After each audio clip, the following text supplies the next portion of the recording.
Hello everybody, welcome to our channel English explorer. So আজকে আমরা আরেকটা নতুন ভিডিও নিয়ে চলে এসেছি। যে ভিডিওটার টপিক হচ্ছে ইজ ভার্সেস এভরি। যে আমরা অ্যাডজেক্টিভগুলা ইউজ করে থাকি বা ডিটারমিনার হিসেবে যে ইজ বা এভরির ইউজ করে থাকি, কোথায় এবং কিভাবে ইউজ করব সেগুলা কিছু এক্সাম্পলস আমি লিখেছি এবং ওর মাধ্যমে আমরা বুঝতে পারবো ইজিলি ভাবে যে কিভাবে এবং কোথায় আমরা এভরি আর ইউজটাকে ব্যবহার করতে পারি। তো প্রথমে আমি যেটা বলি যে ইজ আর এভরি এর দুটোরই অর্থ হচ্ছে কি দুইয়ের অধিক বা দুইয়ের অধিক বোঝালে কিন্তু আমরা কি বসাবো ইজ অথবা এভরি, মানে সমান, যেটাকে বলা যেতে পারে ইকুয়াল। যে দুইয়ের অধিক বোঝালে কিন্তু আমরা কি বোঝাতে কি বসাতে পারবো ইজ আর এভরি বসাতে পারবো। মানে ওর দুটার অর্থ কিন্তু বা মিনিং হচ্ছে একই। আমি এখানে কিছু এক্সাম্পলস দিয়েছি, যে এক্সাম্পলস গুলো দেখা যাক। Each of two girls get a prize. Next যে এক্সাম্পল দিয়েছি, every student gets a prize. তারপরে দিয়েছি each student was given a certificate by the chief guest one by one. তারপরে যে এক্সাম্পলটা দিয়েছি, every student has a book. তারপরে যে এক্সাম্পল দিয়েছি, each of the teachers is doing his work. তারপরে যে এক্সাম্পল দিয়েছি, every of the teachers is doing his work.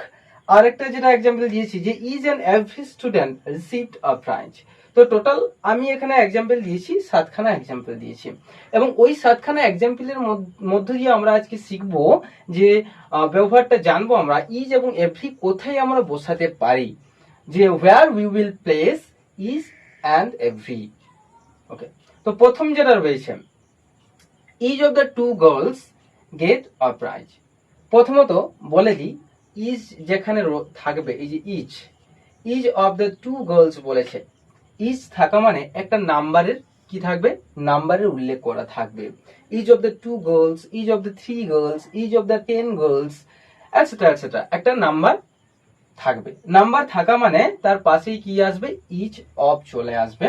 এবং তারপরে আমরা জানি যে অনেকে জানে যে ভার্বটা কি হতে পারে, যে ভার্বটা প্লুরাল হয়ে যেতে পারে না, ভার্বটা অলরেডি সিঙ্গুলারেই থাকবে, এসএন ফর্ম করাই থাকবে এখানে। Each of two girls gets a prize.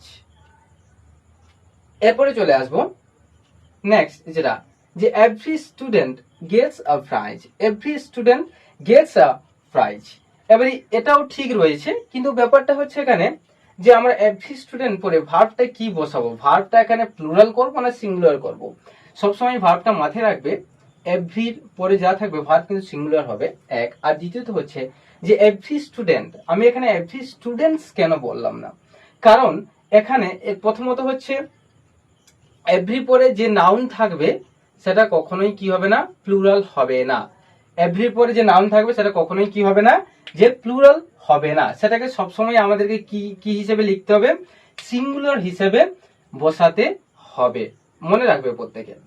তাহলে এভরির পরে যে নাউনটা থাকবে সেটা কিন্তু আমরা সিঙ্গুলার হিসেবে বসাবো, এবং যে ভার্বটাও থাকবে সেটাও কিন্তু সিঙ্গুলার ভার্ব হিসেবে নেবে। ক্লিয়ার?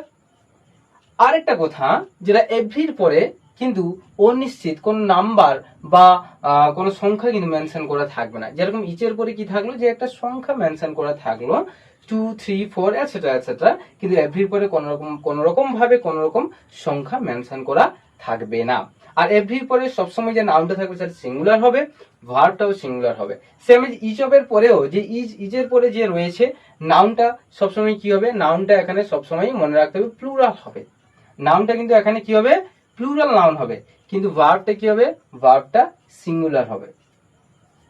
এরপরে নেক্সট যে এক্সাম্পল রয়েছে, each student was given a certificate by the chief guest one by one.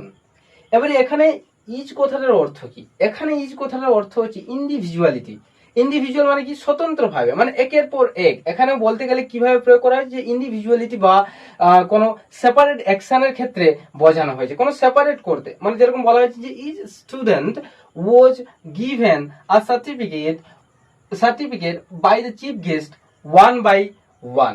তাহলে কি বললাম, যে ইচ স্টুডেন্ট, এখানে কিন্তু এই যে ইচের পরেও কি রয়েছে, যে এখানেও কিন্তু নাউনটা কিন্তু কি রয়েছে, সিঙ্গুলার ফর্মে রয়েছে। প্রত্যেকের প্রশ্ন যে আমি তো এখানে বলেছি, আমি বললাম কি যে এখানে ইজ অফ থাকা মানে ইজ অফের পরে যে নাউনটা থাকবে সেটা হচ্ছে সবসময় প্লুরাল হবে, এবং আমরা লাস্টের এক্সাম্পলেও আমরা দেখতে পাবো ওটাকে। তাহলে ইজের পরেও যে নাউনটা থাকবে, যদি ইজ থাকে তাহলে যে নাউনটা থাকবে এর ক্ষেত্রে কি হবে, ওটা হচ্ছে নাউনটা সবসময় সিঙ্গুলার হবে এবং ভার্বটাও প্লুরাল হবে। Got it? এবারে এখানে কি বলেছে, এখানে একটা অ্যাকশন বা ইন্ডিভিজুয়ালিটি মেনটেন্স করেছে বা স্বতন্ত্রভাবে, যে প্রত্যেক স্টুডেন্টদেরকে ছাত্রছাত্রীদেরকে সার্টিফিকেট দেওয়া হবে কার দ্বারা, চিফ গেস্টের দ্বারা, একের পর এক, one by one. Every student has a book, মানে প্রত্যেক ছাত্রছাত্রীদের কিন্তু বই রয়েছে। এক্ষেত্রেও এভরির পরে যে নাউনটা রয়েছে এক্ষেত্রেও কি রয়েছে, এক্ষেত্রেও সিঙ্গুলার ফর্মে রয়েছে, এবং ভার্বটাও কি রয়েছে, ভার্বটাও কিন্তু সিঙ্গুলার ফর্মে রয়েছে। সরি, ওটা ভার্বটা সিঙ্গুলার ফর্ম হবে।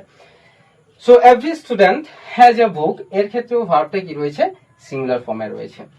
আমি আরেকটা কথা বলে দিয়েছি, আমরা সাধারণত অনেকেই জানি না যে ইজ আর এভরি, সাধারণত সবাই জেনে থাকি যে ইজ আর এভরি মানেই হচ্ছে অ্যাডজেক্টিভ। না, ইজটা দুটোই অ্যাডজেক্টিভ, এটা ঠিকই, কিন্তু তার মধ্যে ইজটা কিন্তু কিসের মধ্যে পড়ে, প্রোনাউনের মধ্যেও পড়ে, প্রোনাউনের মধ্যে পড়ে, আবার অ্যাডজেক্টিভের মধ্যে পড়ে। আবার এভরিটা কিন্তু অ্যাডজেক্টিভের মধ্যে পড়ে, কিন্তু প্রোনাউন নয় এভরিটা। তো সেই জন্য ইজের ক্ষেত্রে আমরা কি বসাতে পারবো, অফ বসাতে পারবো, কিন্তু এভরির ক্ষেত্রে আমরা কিন্তু সেরকম অফ বসাতে পারবো না।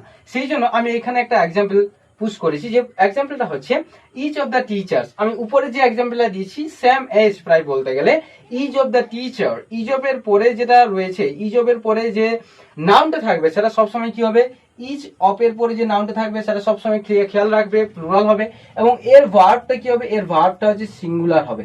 মনে রাখবে, ইচ অফ এর পরে যে নাউনটা থাকবে সেটা প্লুরাল হবে এবং যে ভার্বটা থাকবে সেটা সিঙ্গুলার হবে। তাহলে কি বললাম, each of the teacher is doing his work. কিন্তু আমরা এইখানে অনেকে ভুল করে দেই যে every of the teachers is doing his work, কিন্তু এটা সম্পূর্ণভাবে ভুল। Every of the teachers is doing his work কখনোই হবে না। এরপরে মনে রাখতে হবে, কখনো কখনো ইচ আর এভরি একসঙ্গে বসে যায়। হ্যাঁ, অনেক এক্সাম্পল রয়েছে, যেরকম তার মধ্যে একটা এক্সাম্পল আমি এখানে দেখিয়েছি, যে কখনো কখনো আমাদের কি হয় যে ইচ আর এভরি একসঙ্গে বসে যায়। সেক্ষেত্রে মনে রাখতে হবে ইচ শুধুমাত্র কিসের বেলায় বসে, পার্সন, কারণ ব্যক্তি বা বস্তুর ক্ষেত্রে বসবে, আলাদা কারোর ক্ষেত্রে বসবে না। আর ইচ আর এভরি যেটা বসে সেটা একত্রিত হয়ে, যে এও এক্সাম্পল ঠিক, কিন্তু ইচ আর এভরি থাকা মানে যে স্ট্রাকচারটা রয়েছে, যে নাউনটা রয়েছে এখানে, সেটা নাউনটা কিন্তু এটাও সিঙ্গুলার হবে। তারপরে ভার্ব রয়েছে, ভার্ব সিঙ্গুলার থাকবে, যে ভার্বটাও সিঙ্গুলার হবে। আশা করি ভার্বটা সিঙ্গুলার হবে, আশা করি প্রত্যেকে বুঝতে পারছো। যে is and every student received a prize, তাহলে ইজ এবং এভরির পরে যে নাউনটা আসবে সেটাও সিঙ্গুলার হবে, আর যে ভার্বটা আসবে সেটাও কিন্তু সিঙ্গুলার হবে। প্রত্যেকে মনে রাখতে হবে। তাহলে আমরা জাস্ট একটু টু ডু লিস্ট বানিয়ে নিই, বা জাস্ট একটা জিস্ট বানিয়ে নেব। তাহলে ইচ অফ এর পরে কি আসবে, যে ইচ অফ। তাহলে আমরা এখানে একটু জাস্ট একটা রিমার্ক একটা লিস্ট বানিয়ে নিই, যেটা each of, EACH, each of এর পরে যে নাউনটা আসবে সেটা কি হবে, নাউনটা অবশ্যই প্লুরাল হবে। একটু জাস্ট নাউনটা কি হবে, নাউনটা প্লুরাল হবে, কিন্তু যে ভার্বটা থাকবে, ভার্ব হচ্ছে সিঙ্গুলার। ওকে, আর প্লাস আদার ওয়ার্ড থাকছে। আর ইচ আর এভরি আরেকটা বানাই, শুধু যদি ইচ অবলিক এভরি থাকে বাক্যে, EVRY, তাহলে কি হবে, ওর নাউনটা কি হবে, নাউনটাও কি হবে, নাউনটা হচ্ছে সিঙ্গুলার হবে, ভার্বটাও কি হবে, ভার্বটাও সিঙ্গুলার হবে, প্লাস আদার ওয়ার্ড। আরেকটা যেটা এক্ষুনি আমি করালাম, ইচ অ্যান্ড এভরির বেলায় ইচ অ্যান্ড এভরি যদি বাক্যে থাকে, তাহলে আমরা কি করব, এটাও এর যে নাউনটা থাকবে, এর নাউনও সিঙ্গুলার হবে, আর ভার্বটা কি হবে, ভার্বটাও সিঙ্গুলার হবে, প্লাস আদার ওয়ার্ড থাকবে। তাহলে আমি এখানে তিনটা স্ট্রাকচার বলে দিলাম। প্রথমত আমি যেটা বললাম যে ইচ অফ, যদি বাক্যে যদি কখনো ইচ অফ থাকে, ইচ অফ থাকলে ওর স্ট্রাকচারটা ওইরকম হবে যে ইচ অফ এর পরে বাক্যে যেটা আসবে নাউনটা প্লুরাল ফর্মে হবে, এবং ভার্বটা কি হবে, তথাকথিত ভাবে সিঙ্গুলার ফর্মে হবে, আর প্লাস আদার ওয়ার্ড থাকবে। সেমেজ আরেকটা যেটা বললাম, বাকি অনেক সময় ইজ বা এভরির ইউজেস থাকে, তখন কিন্তু আমাদের স্ট্রাকচার ওইভাবে হওয়া উচিত, বা হয় সাধারণত বেশিরভাগ ক্ষেত্রেই ইজ বা এভরি থাকবে, ইজ না হলে এভরি যে কোনো একটা থাকবে, তারপরে যে নাউনটা হবে সিঙ্গুলার হবে, যে ভার্বটা হবে সিঙ্গুলার হবে, আর বাকি আদার ওয়ার্ড সেটা থাকবে সেন্টেন্সে। আরেকটা ইজ অ্যান্ড এভরি, যেটা হচ্ছে বাক্যে আমি নিচে এক্ষুনি করলাম আর একটু আগে, যে একসঙ্গে ইউজ থাকলে সেখানে যে নাউনটা আসবে কি হবে, সিঙ্গুলার আসবে, এবং ভার্বটাও কি আসবে, এজ ইজ সিঙ্গুলার আসবে। তাহলে ইজ অ্যান্ড এভরি যদি ইউজ করা থাকে, তাহলে ওর নাউনটা কি আসবে, সিঙ্গুলারে আসবে, ভার্বটাও সিঙ্গুলারে আসবে, বাদ বাকি সেন্টেন্সে আদার ওয়ার্ড হিসেবে যোগ হবে। আশা করি যে ইজ আর এভরির নিয়ে যে ডাউটটা প্রত্যেকের ছিল সেটা অবশ্যই ক্লিয়ার হলো। যদি আমাদের ওই ভিডিওটা ভালো লেগে থাকে তাহলে অবশ্যই শেয়ার সাবস্ক্রাইব করো, এবং চ্যানেলে যদি নতুন হয়ে থাকো অবশ্যই লাইক দিও এবং শেয়ার করো, সাবস্ক্রাইব করো। আর ইউটিউব ছাড়া যদি আলাদা কোনো সোশ্যাল মিডিয়াতে দেখে থাকো তাহলে অবশ্যই আমাদের চ্যানেলে ভিজিট করো, ভিজিট করে অবশ্যই তথাকথিতভাবে যেসব ভিডিও দেওয়া রয়েছে আশা করি ভালো লাগবে, আর প্রচুর পরিমাণে বন্ধুদের কাছে শেয়ার করো ভিডিওটা। So thank you for watching and thank you for listening. Have a nice day. Tata, bye bye.